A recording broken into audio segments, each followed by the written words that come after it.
सध्या उन्हाळी कांद्याच्या काढणीचा हंगाम जोरात सुरू असून नाशिक जिल्ह्यात कांदा उत्पादक पट्ट्यांमध्ये मोठ्या प्रमाणात काम सुरू आहे. मात्र येवला तालुक्यात यंदा मजुरांचा तीव्र तुटवडा जाणवत असल्याने शेतकऱ्यांना मोठ्या अडचणींना सामोरं जावं लागत आहे. बाजारात सध्या कांद्याला अपेक्षित दर मिळत नसल्यामुळे अनेक शेतकरी तात्काळ विक्री टाळून साठवणुकीचा मार्ग स्वीकारत आहेत. मात्र साठवणूक प्रक्रियेसाठी लागणारे मजूर उपलब्ध नसल्याने शेतकरी कुटुंबातील सर्व सदस्य, महिला, ज्येष्ठ नागरिक आणि अगदी मुलांपर्यंत शेतात उतरलेले दिसत आहेत. कांदा कापणे, वाळवणे आणि साठवणूक करणे या सर्व टप्प्यांमध्ये कुटुंबीय स्वतःच मेहनत करत आहेत. यावर्षी उन्हाळ्या कांद्याचं जे काही क्षेत्र आहे ते ऍक्च्युअली प्रत्यक्षामध्ये महाराष्ट्रामध्ये खूप घटलेलं आहे. कारण की जे काही वातावरण जे आहे, जे काही आहे निसर्गाचं, ते अतिशय लहरी असल्यामुळं आम्ही 5 एकर कांदा लावला होता. 5 एकरमध्ये 15 एकर टारल्या फक्त कांदा यावर्षी निघाला.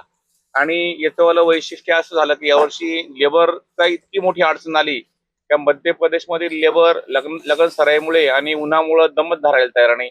आणि स्थानिक लेबर तर कामच करत नसल्यामुळं या ठिकाणी शेतीचं जे काही काम मजुरांचं नियोजन कसं करावं तेच कळत नाही. मी 2-3 दिवसापासून प्रत्येक 2-4 गावामध्ये आजूबाजूचे गाव आहे फिरतो आहे, पण लेबरच मिळत नाही बिलकुल. त्यामध्ये जे काही शासनाने मजुरांना जे काही योजना दिल्या, लाडकी बहीण असेल, स्वस्त धान्य दुकानामध्ये जे काही रेशन मिळत असेल, त्याच्यामुळं मजूर उन्हामध्ये काम करायला कुठेही तयार नाही. आणि त्याच्यामुळं शेतकऱ्याला इथून पुढे स्वतःच काम करावं लागेल शेतामध्ये. त्याच्यामुळं आम्ही हा जो काही कांदा निघालेला आहे तो स्वतःच संपूर्ण कुटुंबाच्या माध्यमातून आम्ही या ठिकाणी भरत आहे. याचे कारण पण असं आहे की यावर्षी कांद्याला भाव पण नाही. त्यात मार्केटमध्ये प्रत्यक्षामध्ये 1200-1300 रुपये भाव आहे, परंतु प्रत्यक्ष कांदे 700-800 रुपये मार्केटमध्ये विकतो. त्याच्यामुळं खर्च तर पुढे निघणारच नाही. त्याच्यामुळे साहजिकच कांदा साठवणूक आपल्याला करावं लागेल.